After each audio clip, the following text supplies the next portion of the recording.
Hola, soy Marcela Medina y voy a leer un capítulo escrito por María Cristina Castañeira para el libro Maestras Argentinas.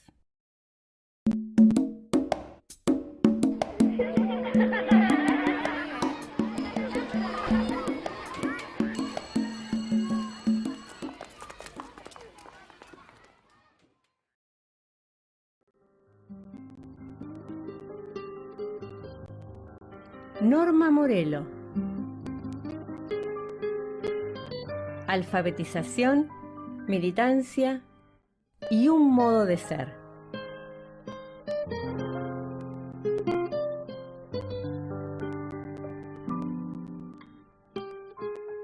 Norma Morelo, Coca, es docente jubilada.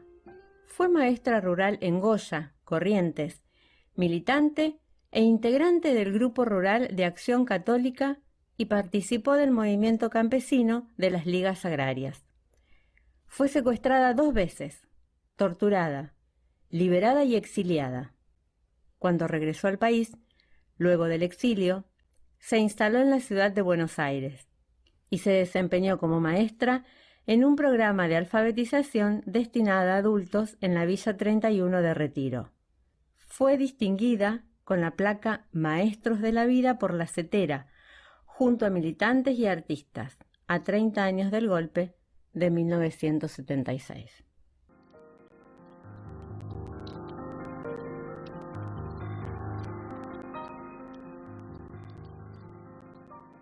Norma nació en Goya, Corrientes, en 1940. A los 17 años, Norma se recibió de maestra en la Escuela Normal Mariano Loza de su ciudad, como un reemplazo que conservó por poco tiempo y luego lo dejó y se puso a estudiar peluquería. A través de las entrevistas que diera a distintos medios, se puede ver la gran distancia entre lo que había estudiado y lo que se esperaba de ella. Por ejemplo, tome su puntero, señorita, para adoctrinar a niños, niñas y jóvenes que concurrirán a la escuela. Esta circunstancia la hizo dudar sobre si podría llevar adelante la tarea, lo que más adelante lograría ampliamente. En 1971 tuvo la oportunidad de realizar una suplencia en una escuela rural de Goya, a la que solo se llegaba a caballo. Más tarde, mientras daba clase en la escuela de una estancia, fue secuestrada por el ejército. Ello ocurrió durante el gobierno de facto de Agustín Lanusse.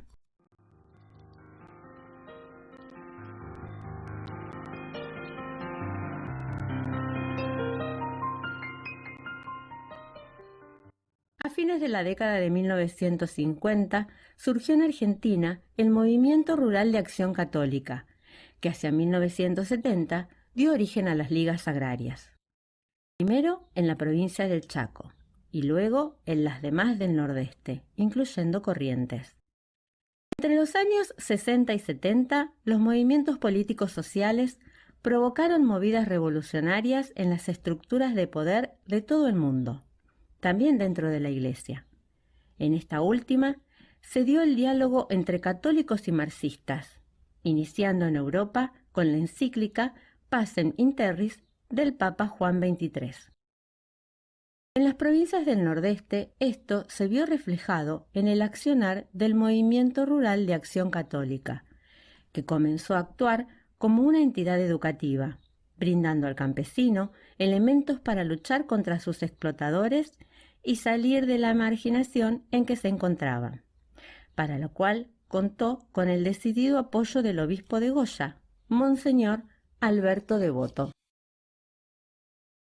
Norma se formó en este contexto, el de los grupos del Movimiento Rural de Acción Católica, en épocas de la teoría de la liberación, donde el lema era ver, juzgar y actuar, lo que significaba tomar contacto con la realidad, informarse sobre lo que realmente sucedía, reflexionar sobre ello con elementos técnicos y al mismo tiempo a través del juicio cristiano, para luego realizar las acciones en la comunidad. Llegó un momento en que estas acciones les quedaron chicas, ya que no resolvían los problemas de la comunidad, y Norma y otros compañeros fueron echados de los grupos por ser considerados marxistas. Por aquellos años también formó parte de los grupos que trabajaban con los tabacaleros.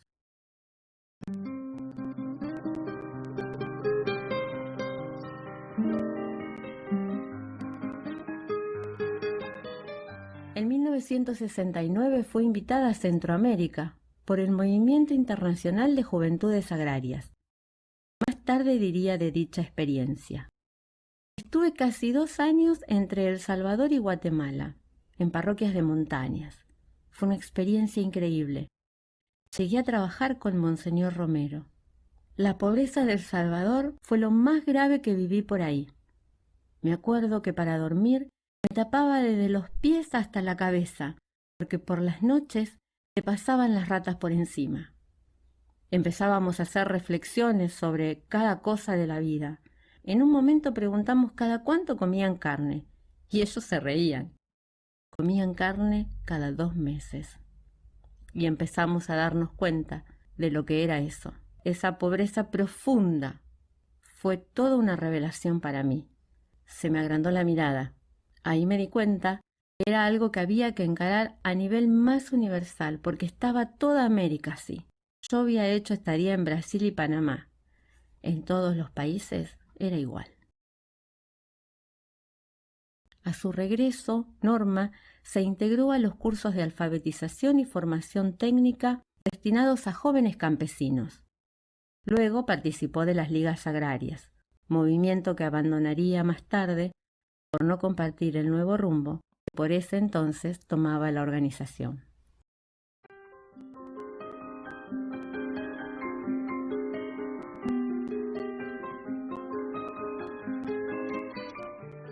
Fue secuestrada por primera vez en la madrugada del 30 de noviembre de 1971, en la estancia La Marta, a 50 kilómetros de Goya, lugar en el que daba clases. Tenía entonces 31 años. Tras un mes en la condición de desaparecida, pasó a estar presa por meses en una comisaría. El 14 de abril de 1972, en Sáenz Peña, Chaco, se realizó una concentración de campesinos a la que concurrió el por entonces presidente de facto Lanusse. En aquella reunión, en donde se hicieron escuchar todo tipo de reclamos, hizo uso de la palabra el dirigente del movimiento de las ligas agrarias, Carlos Piccoli, quien sería asesinado en 1979. Antes de finalizar el encuentro, los presentes reclamaron la liberación de Norma. La noticia llegó a Buenos Aires y estuvo en las páginas de los diarios, en donde Norma fue tristemente considerada la primera desaparecida de la época de Lanusse. Finalmente, luego de muchas reuniones públicas, fue liberada en el mes de mayo de 1972. Tal fue la repercusión de su detención y posterior liberación que Perón se refirió a ella en un discurso en Puerta de Hierro. Luego de su liberación, fue presentada en público en varios actos. Años después, en una entrevista, Norma compartió sus recuerdos. Se paraba frente al auditorio y se bloqueaba. No podía decir nada. Recuerda también no haber tenido dimensión de lo mal que se sentía, ya que en esa época no se conocía ni se hablaba de las marcas y los efectos de la tortura. Tras su liberación, Norma se instaló en Buenos Aires. Allí conoció a Eduardo, con quien se casó en 1973, y nació Angélica, la primera de sus 4 hijos. Durante un breve periodo se desempeñó en La Rioja, en actividades de la DINEA, Dirección Nacional de Educación de Adultos.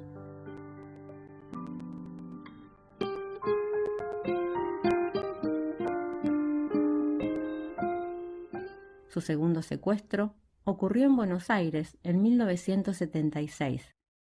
Fue llevada junto a su esposo ante los ojos de su hija mayor, quien tenía en ese momento tan solo 2 años, y que a partir de ese momento quedó al cuidado de su abuela materna. A Norma y a su esposo los mantuvieron detenidos desaparecidos por algún tiempo, y luego de ser liberados, se vieron forzados a salir del país. Se exilió en España por varios años, y allí comenzó a escribir el relato cronológico de su vida. Fue la forma que encontró para superar el trauma de lo vivido durante sus secuestros. Cuando regresó a Argentina, una vez recuperada la democracia, no encontraba lugar para ejercer, ya que tenía 44 años y nunca se le reconoció el tiempo que fue obligada a permanecer fuera del país. Fue en la Villa 31 de Retiro donde le hicieron un lugar, y en donde hacia 1991 se hizo cargo del programa de alfabetización, educación básica y trabajo para adultos. En este lugar trabajó por bastante tiempo, y fue allí donde, a decir de ella misma, pudo desarrollar todo lo que había querido hacer antes, pero sabiendo mucho más.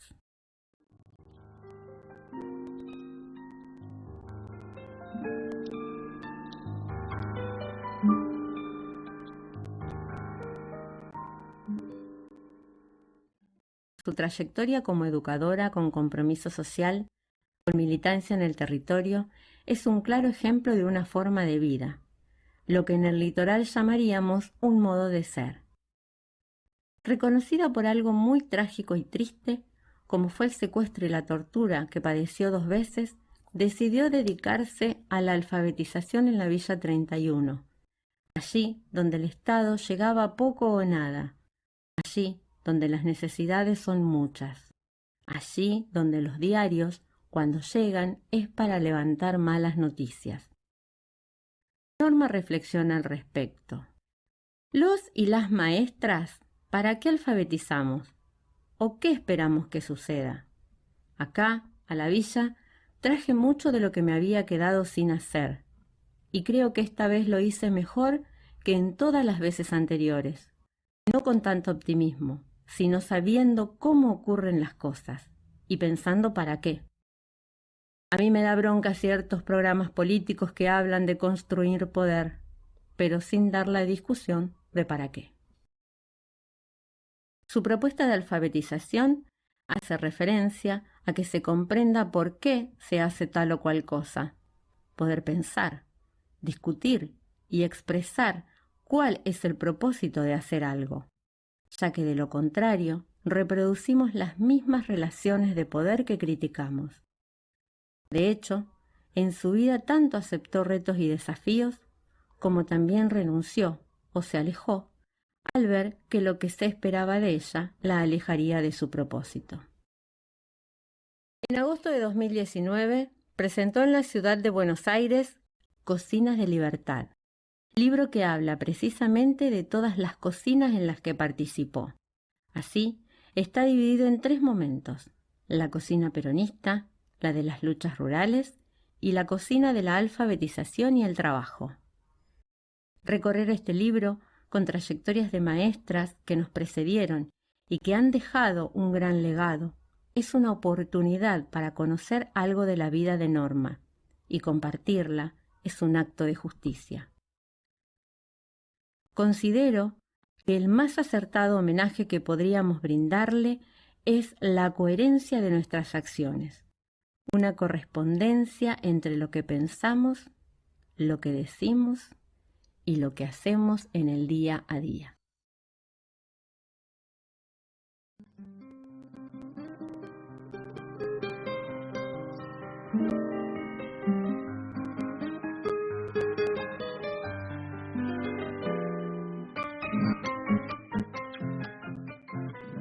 Este capítulo fue escrito por María Cristina Castañeira, maestra de escuela primaria, graduada en el profesorado número 4, Reconquista, con postítulo en Gestión y Política Educativa de la Universidad Nacional de Rosario.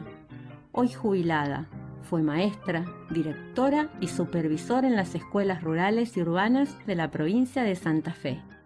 Fue jurado como representante gremial en el concurso de ascenso a cargos directivos en la provincia.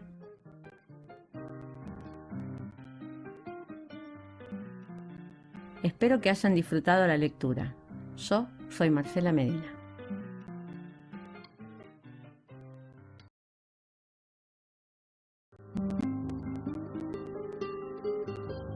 Creo que viví con mucha suerte, a pesar de que fue muy difícil, y que pude realizar las cosas que yo creía justas de realizar, y eso me parece que vale para nuestra vida.